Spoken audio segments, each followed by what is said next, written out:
Good morning. Once again, welcome. As you know, my name is Cecilia Dean, and I'm a PA and an HIV specialist, and I'm the clinician for the Ryan White program. Many of us have assignments in this world, and you're very fortunate when you know what yours is, and this is mine. So today I'd like to take you on a journey, and the theme of my talk is never forget. It takes a village to care for someone with HIV. You can't give someone a pill and tell them go out the door, use condoms, and see you next month. It doesn't work like that. Because when someone with HIV walks in the door, there's somebody called stigma that sits right next to them. We have an awesome responsibility in the care of human lives. So today I remind you to never forget the most important part of our village is our patients. They come to us with their cares, with their sorrows, with their fears, with their anxieties. They trust us with their lives. Many of them have never disclosed their status to anyone but us. So we applaud you, and we want you to know that you are our joy. We also would like to acknowledge their caregivers, their family, their friends, the one person who they were able to disclose to and never tell anyone else. Without them, we wouldn't make it here. I also would like to thank the staff, the Ryan White staff, who works closer than a family. We're not just healthcare providers. We're just not case managers. We're just not administrative people. We are, in many ways, their family. They have to tell us all kinds of things. They have to trust us. Their deepest, darkest secrets are in our care. So I thank you, especially my case managers who are my hands and feet when I'm looking for you, and you know I'll hunt you down when I need to find you. I'd also like to thank all of our ancillary staff, all of the doctors, the nurses, the medical assistants who I terrorize with my labs. They see me coming, they're like, oh my God, here she comes with all those labs. I thank you for the respect that you have for our patients. We thank you for all of the specialists, even the receptionists who are careful not to discuss our patient's status in the lobby. They call me up and say, Cecile, is that your patient? That's very important because stigma follows people wherever they go. We're grateful to our drivers. And especially today, I'm grateful to God. Because He has inspired man. Man could never do this thing alone. He has inspired man to create the greatest medications we have ever had since the inception of the HIV program. We're grateful to our pharmaceutical reps who come and tell us about the latest and the greatest medications out there. They provide educational services for us and our patients, and part of the breakfast is provided by them, and so we're grateful for them. And last but not least, our in-house pharmacist, who is an important part of this village, because he calls us when our patients don't pick up their medications. He's the missing link sometimes. And so we want to tell you, never forget the people who have been there for you. And we will never forget you.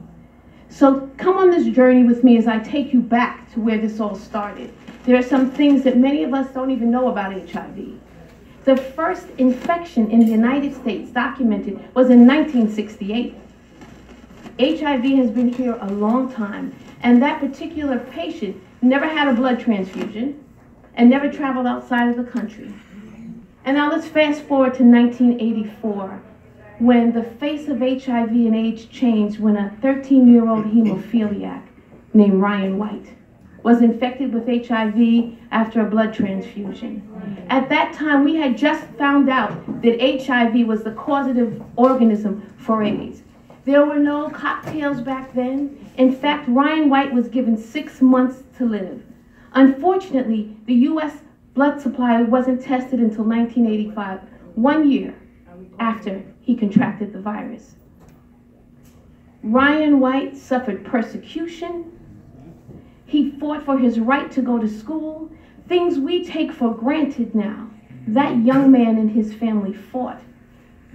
Ryan White managed to live until 1990, and several months after his death, comprehensive HIV and AIDS legislation came into play, rightfully named for him, and that's why we are the Ryan White program. Never forget Ryan White. I see people today who weren't even born when Ryan White was around. I see people from all over the world. They don't know who Ryan White is. But if we forget who we are If we forget where we've come from, how can we know where we're headed? And so after 1985, when we started testing the blood supply, by 1987, the first approved drug for HIV treatment came into play, and that was AZT. AZT is very controversial now, but back then it was a glimmer of hope. People died in clinical trials. We didn't know the right dose to use. We weren't sure, but that was all we had. We had nothing before that. AZT is still around, but because of all of the advances we have, we don't have to depend on that. And in 1995, we found ourselves in the throes of the HIV and AIDS epidemic. 50,000 people a year were dying from AIDS-related complications. But more important to this community, 49% of those deaths were African Americans. There has always been some disparity in this virus. We cannot forget the people who took 16 to 32 pills a day. That's unconscionable. But the will to live is stronger than a pill. Because when there's life, there's hope. And by 1997, the face of HIV care turned around completely. It was the introduction of highly active antiretroviral treatment, the cocktail known to many. It changed the face of HIV. HIV was no longer a death sentence, because during that time I was a student at Harlem Hospital in the early 90s. I watched whole families die before us. The father, then the mother, then the child. But thanks to the medications that started back in 1997, there was a 46% decline in deaths. And we changed the face of HIV care from that moment on. So fast forward me 20 years later. Here we are in 2017. And I'm happy to say people are not just living with HIV, they're thriving. They're going back to school, they're getting married, they're having babies. This is no longer a death sentence. I'm proud to say it's a chronic disease. I have to worry about you getting mammograms and colonoscopies because you're going to live that long. I have people who said to me, Cecile, I don't know what to do with my life because I never thought I'd be here. We've celebrated 50th birthdays. We have 25 and 30 plus years survivors in this room right now. And I'm here to tell you. And I'm proud to tell you that they're undetectable. Life has changed, but stigma still hangs around. As for me, I'll never be content until stigma's in the ground, buried, covered over. So where are we now? In 2017, there are still 1.2 million people living with HIV. The good news is that 85% of them know they're infected. The bad news is that 15% don't know they're infected. And what we know is most of our new infections come from one of two places. People who are out of care or people who don't know they're infected. So we still have a lot of work to do. We also know that nationally, if you're retained in care, 49% of those people are virally suppressed. That means the virus is lower than 200 in the blood, and we know scientifically, and that doesn't mean go change your behavior when you hear what I'm about to say, that you probably cannot transmit the virus. But we also know that if you're in a Ryan White program, that number is 83%. But I'm also so proud to tell you today that I did the statistics personally. I went through all the names and all the viral loads, and our Ryan White program has 96% virally suppressed patients.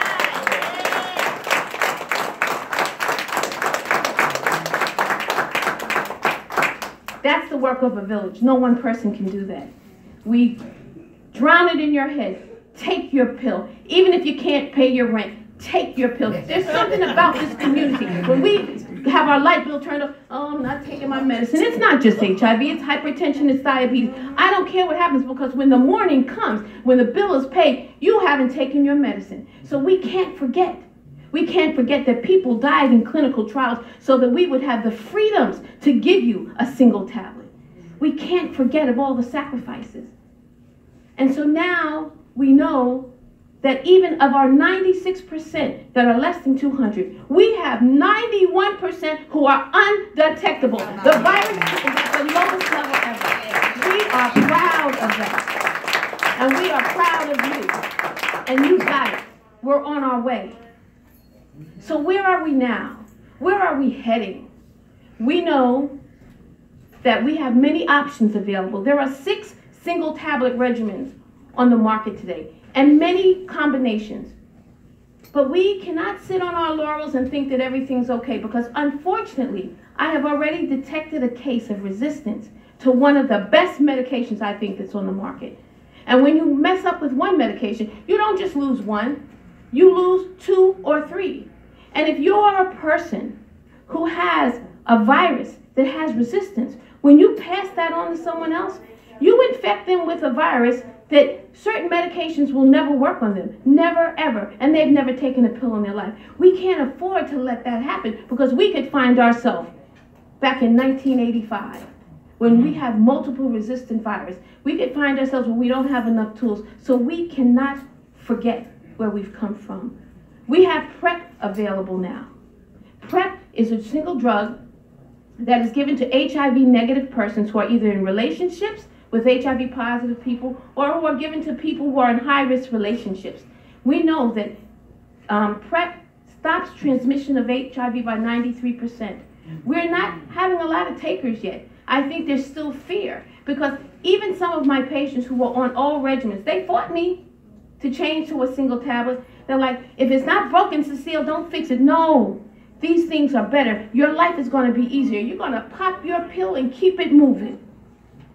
And so I need to tell you, we still have some situations out here. There is still disparity in our community. The lifetime risk of acquiring HIV infection for an African American man is 1 in 20. If you're an African American woman or a Hispanic male, it's 1 in 48. If you are a Hispanic woman, it's 1 in 227. If you are a white male, it's 1 in 132. But if you're a white female, it's 1 in 880. There's something wrong with that picture. Even more so, we're having somewhat of an epidemic with our MSM. And MSM are men who have sex with men. And there's a reason why we're not calling it gay, bisexual. We don't deal with labels. We deal with behavior. Right. Because you have to change behavior in order to move forward. If you are an African American MSM, 1 out of every 2 of you will be infected in your lifetime. If you're a Hispanic man, 1 out of every 4 of you will be infected in your lifetime. And if you are a white male, 1 in every 11 of you will be infected in your lifetime. I don't know about you, but that's not acceptable for me. We have got to continue to educate, because MSM get involved with heterosexual women. That's why we don't talk about labels, because you could say to someone, oh, label them as gay or bisexual. That's your definition. That's not my definition. And we don't care what you are. We just care about who you are and how we're going to help you. And that's how stigma ends. Stigma ends when you hear someone say something about HIV that's not true. You could be at a party and you could hear someone say, and these are true stories, I'm not eating that food because that girl, I heard she has the virus. Yep. Say, very politely, that's not how you get HIV. It's amazing that people will go into social media and meet people and have rendezvous, but you're worried about someone handing you a biscuit. It's amazing how we think. The biggest organ that needs to be changed sits between our 2 ears. It is our mind. And you have to renew your mind. We know things that are true. You are not going to get HIV from a touch. You are not going to get HIV from a kiss. You are not going to get HIV if someone who you know is infected cooks you a meal. I guarantee most of these people in this room have eaten food by someone cooked. You have been someplace, you may have had a doctor who's had HIV. That's just not how it's passed. We know better, and when you know better, you have to do better. We are not back in 1984 when we didn't know better. So I urge you, I continue, stop the negative chatter. If we're going to have chatter, say, let's go get tested. So let me tell you where we're headed. Right now as I speak, there is a clinical trial going on. It makes me emotional, for the cure of HIV. The trial is going to end this December, and the data is going to be out in 2018. What they're doing, especially for those patients who are undetectable, you're going to see why I want to keep you undetectable. There are silent T cells that are infected laying in the body, and it's called a reservoir. And we know that until we kill them off, we don't have a cure. So the medications, and there's some vaccines they're trying, it's called kick and kill. They go in there and kick those T cells, they wake them up, and they annihilate them. And that's where we are. And we're believing that it's going to happen. There are some that say to me, oh, Cecile, they're not going to cure this. Well, I'm not a glass half empty kind of girl.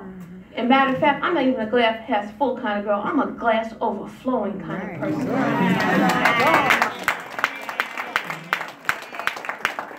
We've had 13 to 15 babies born through our program who are HIV negative.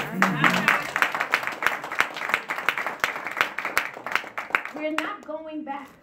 We're pressing forward. So what can you do? Everyone comes with all the problems, but I can tell you what you can do. We have to keep the charter going. For the last couple of years, I didn't hear too much about HIV. I didn't see too much on TV. We have to keep the charter going. People have to be tested. To my healthcare providers, you got to get education. HIV 101. You've got to know basics. You don't have to know fancy things. You can send them to me. We've got to test because our caseload ran from age 18 to 87. And people are surprised.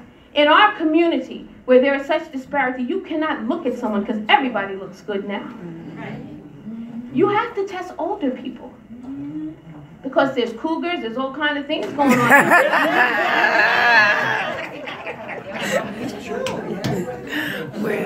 We have to renew our minds and move towards the future, because if we forget where we've come from, we're bound to make the same mistakes. So in closing, I thank you for listening to me today. To my patients, you are my joy, you are my passion. I'm very lucky that most medical providers don't have what I have, because most of my patients get better. Yes. Yes. We love you, Cece. Yes. I thank you for believing in us. And I don't care if they think we're in the hood. We are doing fantastic work here. We are here for the people. We are here for those who are underserved. We believe that healthcare is a right, not a privilege. We have to continue to fight politically. You have to vote. Many things are at stake right now. We cannot afford to lose ADAP, which is an insurance that covers people who aren't documented. We don't care where you come from. We want you to get better. So I ask you to keep the chatter going, help stop stigma, and never forget where we've come from. Have a blessed world.